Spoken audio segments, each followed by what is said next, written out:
Ashra. I couldn't believe that Liu Kang welcomed me in Earthrealm, or that he thought me worthy to study with his Shaolin masters. After a lifetime of wishing for one, I finally had a home. But my joy was tempered as I thought about Serena. My shadow sister was still under Quan Chi's yoke, and she deserved a life free of him as much, if not more, than I. Quan Chi and my other sisters proved tenacious, but they were no match for my blade. I snatched Serena from them. Then Liu Kang helped me break Quan Chi's spell. Her mind free of his influence for the first time in years, Serena chose to join me in Earthrealm. My sister and I once again fight side by side. Only now we do so for Earthrealm. Together, we have formed the Order of Light. Baraka. While the regime had changed, little else had. My people still suffered in silence, ignored by the rest of Outworld. Though now I knew Empress Melina's secret, that she was also afflicted with Tarkat. If anyone would help, it would be her. But how to get an audience? Syzoth. He was the Empress's new emissary to the Zaterrans. I asked him to introduce us. At great personal risk, he agreed. And as I'd prayed, the Empress was willing to meet. Even better, she would visit the colony.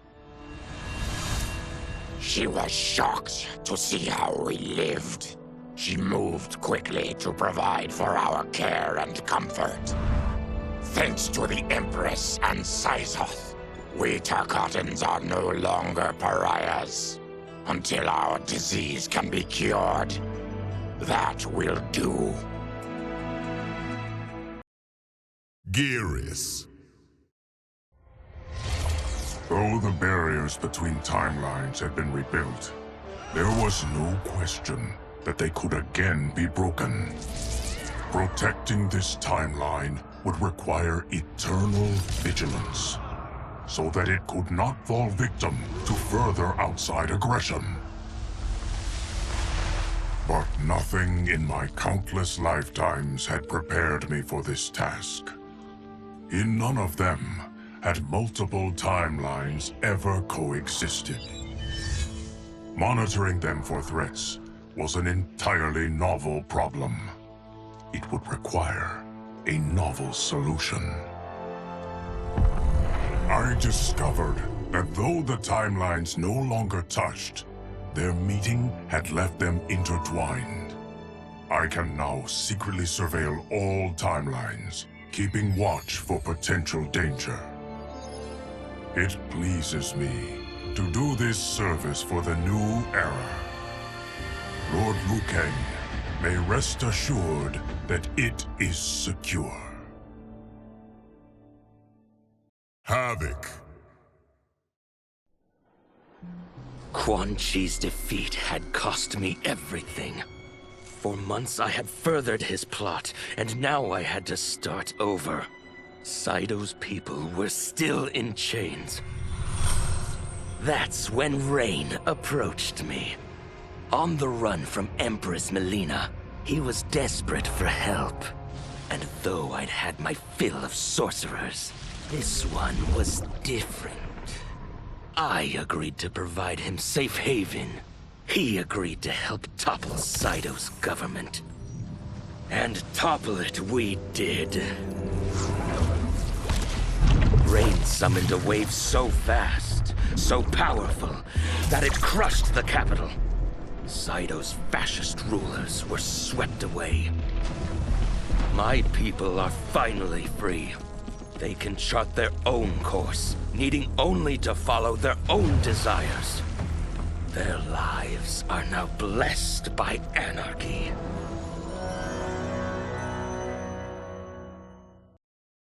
Johnny Cage. Since this whole thing kicked off, I'd wondered why Liu Kang chose me to be a champion. I mean, sure, I was killing it as a martial arts star, but it's one thing when it's all for show. It's different when you're playing for keeps. Then Liu Kang let me in on his master plan. He wanted the masses to know about the world beyond them, the one filled with gods and monsters, and he wanted me to tell them about it. But I knew revealing the truth all at once would be too shocking of a plot twist for most. That's why I pitched doing a bunch of stories, to slowly get people used to it. And if there's one thing I can do, besides kick ass in combat, it's build a cinematic universe. I'm serving up movies, streaming series, games, you name it. I like that I'm doing a public service. And it doesn't hurt that I'm making more than a few bucks. It's the kind of synergy that would make any studio mogul proud.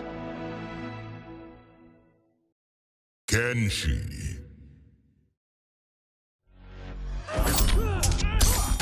I wasn't looking for allies against the Yakuza, but I found one in Special Agent Jackson Briggs. He'd heard gangsters plotting to kill me on a wiretap and came calling, hoping I'd be his informant. We planned to part ways when we got the job done, but then Shang Tsung showed up to steal Sento. Needless to say, Jackson had questions. It blew his mind to hear that the stories in Johnny's movies were real. Once the shock wore off, Jackson quickly sized up the threats Earthrealm faced. To deal with them, he got his bosses at the FBI to form the Outworld Investigation Agency. When he asked me to sign on, I hesitated. After all, me? A government agent? But it's an important job. And more importantly to me, an honest living. Kitana. General Shao's revolt left Outworld's armies in tatters. We were vulnerable to enemies both foreign and domestic. That's why my sister asked me to take command, to stitch her military back together and purge Shao's loyalists within it. She trusted only me with the task. The soldiers, however, had little faith. They thought me a spoiled dilettante, unprepared and unfit to serve. That I could fight mattered little. All that mattered was that I wasn't one of them. I finally earned their loyalty by orchestrating an epic victory over Shao and his rebels. Though the general himself escaped, his forces were smashed. For as long as I am able, I will lead the Empress's armies in defense of Outworld. Through strength, we will achieve peace. Kung Lao. It was inevitable that the Shaolin Masters had me join them. They knew just how much future initiates could learn from me. Shujinko was one of my earliest. His ability to absorb anyone's powers and skills was amazing. With the right training, he could become our greatest champion. I knew that I alone could give it to him. But as his proficiency grew, so did his ego. In love with himself and his power, Shujinko became a threat to the realms. He hadn't learned humility, because I wasn't the one who could teach it. I should have listened to Raiden's warning and not tried to train Shujinko alone. After he was subdued, Shujinko's accumulated abilities and memories were taken from him. He is once again a new initiate, ready to begin his training. This time, Raiden and I train Shujinko together. He will become the champion he is destined to be. and I will fulfill my duties humbly and cooperatively. Lee May. As her reign began, Empress Melina faced many challenges. To meet them, she turned to the people she trusted, her sister to lead her army, and me to lead her Imperial police. Though I missed Empress Sindel dearly, I was glad my ties with her family had been mended. But while it was an honor to be made responsible for Outworld's internal security, I soon realized accepting the appointment was a mistake. I'm not cut out to be a bureaucrat, nor am I patient enough to navigate the Imperial Court's politics. I was at my best patrolling Sundo's streets, when I could feel the city's pulse and serve and protect its citizens directly. That's why I resigned my post and resumed my role as Sundo's first constable. I end each day knowing I've made a difference. Liu Kang. My loyal partner had warned me. Reclaiming my power as Keeper of Time might have unforeseen consequences. In this, as in most things, he proved prescient. The process I had undergone did irreparable harm to my body. Taking back my power had cost me my immortality. While my lifespan would still stretch across eons, I would one day perish. And if the war with Titan Shang Tsung taught me anything, it is that this timeline is not safe without a protector. Yet I had never given thought to choosing a successor. Who is it that could replace me and protect my new era? The answer, of course, is Geras. Tireless and meticulous, he is perfectly suited to be entrusted with this grave duty. And no one knows better the temptations of the hourglass. I have no doubt he will be above them. Melina.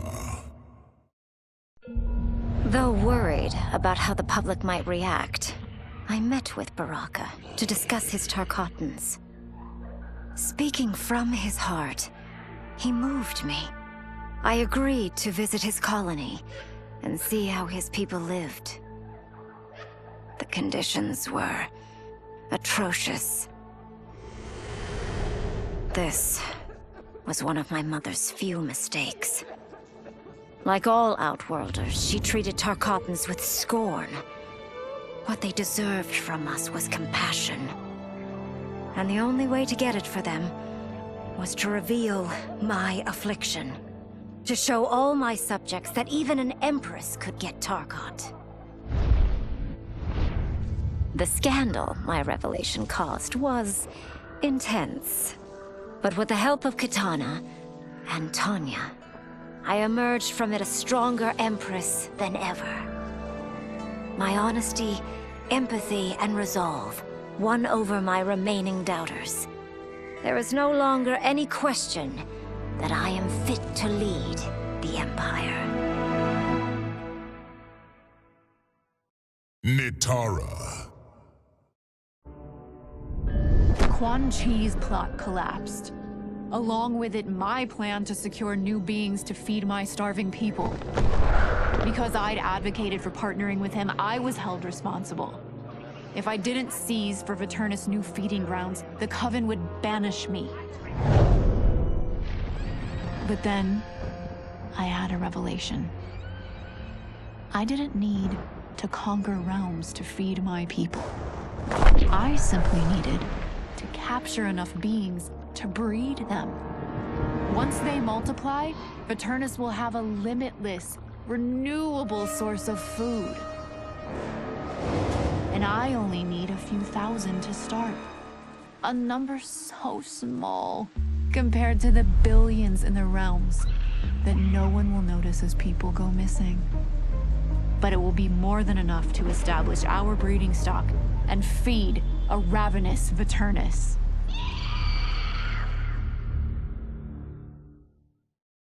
Raiden. Were it not for my godly counterpart, I would not have survived the battle against Titan Shang Tsung. Meeting him, though, raised questions. Why did I replace him in this new era? Why was I made mortal? Lord Liu Kang told me of his Raiden's nobility and righteousness, about his steadfast leadership in the defense of Earthrealm. He also told me about Raiden's dark side, how he could be consumed by rage and cast aside the rules he otherwise lived by. Making me mortal and incapable of such anger was to keep me from following in his footsteps.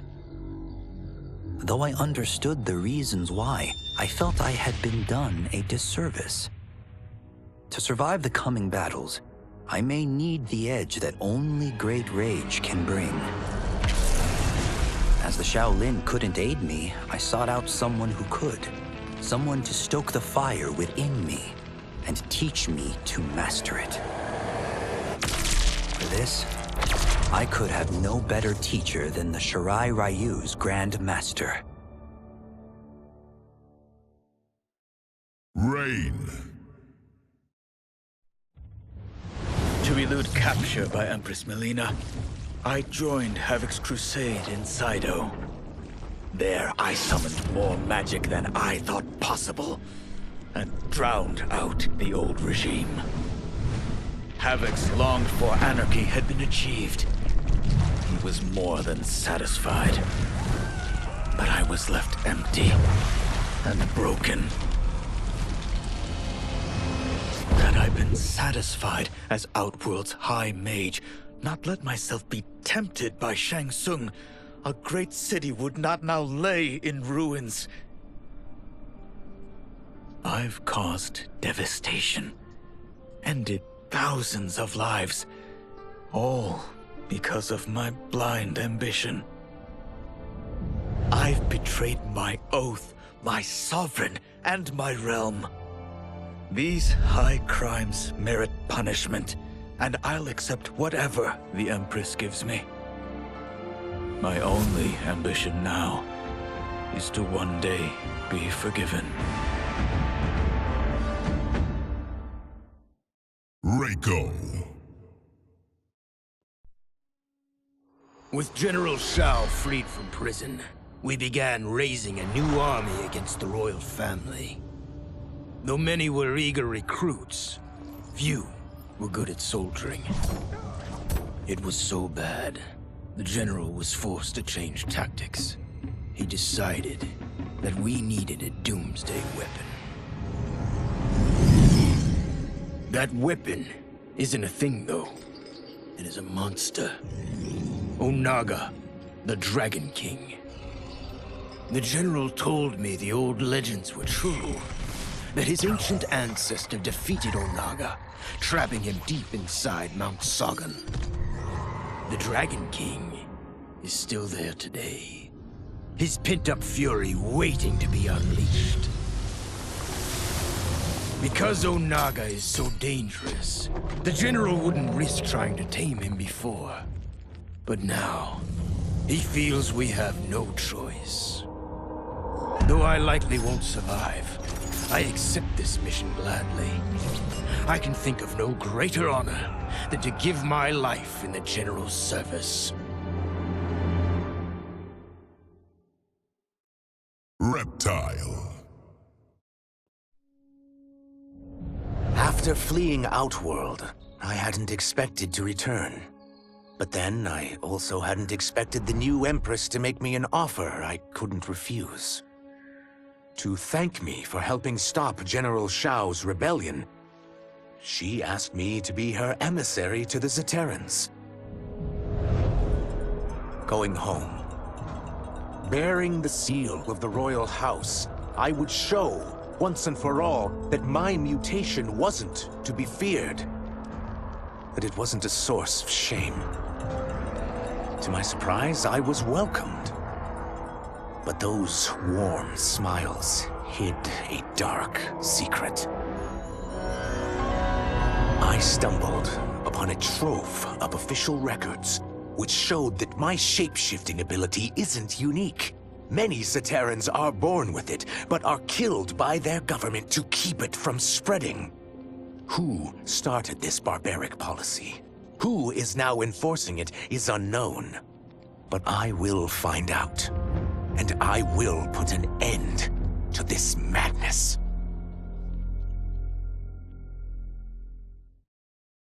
Scorpion. No sooner had Titan Shang Tsung been defeated than Bi-Han and his loyalists hunted us down. Outnumbered, we fled to Japan. There, we sought refuge from an old family friend. As children, we played together. But Harumi Shirai was a woman now, the head of her clan. Her strength, beauty, and intellect awed me. Also incensed by Bi-Han's betrayal, Harumi agreed to help me forge a new clan, one that would stand against him and defend Earthrealm. Her aid proved invaluable, and as time went on, we grew closer. To honor Harumi and pay respects to my new bride, I named the clan after her, calling it the Shirai Ryu. Now the battle against my brother begins in earnest. The Shirai Ryu won't rest until Bi-Han is defeated and the Lin Kuei's honor restored. Shang Tsung. After escaping Lei Chin prison, I was hounded by the Imperial Police. I needed a place to hide and to recuperate while I plotted the best way forward. I knew the remote canton of my youth would be perfect. To escape capture, I traveled by sea. Little did I know that a gargantuan storm was brewing. My tiny craft was smashed apart. I closed my eyes, waiting to drown, hoping that the Netherrealm wouldn't claim my soul. But when I reopened them, I found myself not in hell, but on a deserted island. From its ruins, I could tell that great sorcerers had once lived there. In the caves beneath the ruins, I found what I can only describe as a well of souls. Once I learn how to wield its power, I will become invincible. General Shao. The battle had been lost, but the war isn't over. I won't stop fighting until I take Outworld's throne. That they thought Lei Chin prison would hold me is laughable. Once free, I began planning my next campaign. I would need an unstoppable army to overthrow Melina. Unfortunately, most of my former soldiers lacked the courage to rally to my standard. Rebuilding my army would require finding new recruits. And that task is proving easier than expected. Outworld's golden age has left more than a few behind. Without hope, without power, they eagerly heed my call to tear down Melina's government. Sindel. As the darkness enveloped me, I took a long last look at my family. I did not expect to see them again until their souls joined mine in the living forest. But miraculously, my beloved husband delivered me from oblivion. Though he couldn't save my body, Jared had preserved my soul. Like him and countless others, I am now a part of Ermac. Yet ours is not a peaceful repose. The collected souls within Ermac have their own needs and agendas. Before we can speak as one, we must first reach consensus. I had thought, as the former rulers of Outworld, I and Jared would hold sway. But here we are, two souls among many thousands, fighting for the right to be heard.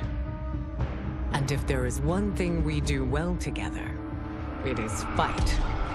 We will win the right to govern Ermac as we once had governed Outworld. And we will rule for the benefit of all.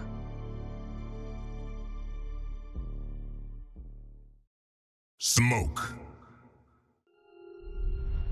Kuai Liang and I were working hard to build our new clan. But even with the help of his close friend Harumi, it was difficult. The biggest problem was finding the right initiates. Then, one night, while walking outside Harumi's compound, I was attacked. I thought at first it was a Lin Kuei assassin, but his strikes were too uncertain, too angry.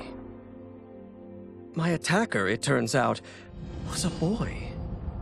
Homeless and hungry, his assault was born of desperation. He needed money so that he could eat. It was like looking at myself 15 years ago. I would have ended up just like him if the Lin Kuei hadn't taken me in. So I took the boy to Kuai Liang, who also appreciated his fire. We made him our first initiate. The boy's name? Hanzo Hasashi. Sub-Zero. I had broken the Lin Kuei free of Liu Kang's enslavement. We were now masters of our destiny, and could take our place among Earthrealm's great nations. But taking and holding territory would require a vast army. I needed more fighters to make our presence felt. Then I recalled Shang Tsung's dragon warriors. An army of them would be unstoppable. But trafficking in such strong magic would surely draw Liu Kang's attention. Sector advised that we avoid detection by building our army using science, not sorcery. We've invested much into this endeavor, and we are beginning to see results. Once again proving the depths of Sector's genius. When we are done, all of Earthrealm will honor our desires and heed our demands. If not, they will face the Lin Kuei's wrath. Tanya. I hadn't met Li Mei, but I had heard the stories. How the Umgadi's matron superior blamed her for not preventing Emperor Jared's murder. How she quit in disgrace rather than accept punishment. But those stories didn't fit the woman I now knew. Li Mei would never have been so negligent. Eventually, I uncovered the truth. The failures and mistakes which led to the Emperor's murder, they resulted from poor decisions made by the matron superior themselves. They made Li Mei their scapegoat. When the Empress found out, she wanted the Umgadi disbanded. But I convinced her that it could be reformed. To make sure it did, she put me in charge. I am humbled by this sacred responsibility. The Umgadi, my sisters, they are my life. I will not let them be brought down by the acts of a selfish few.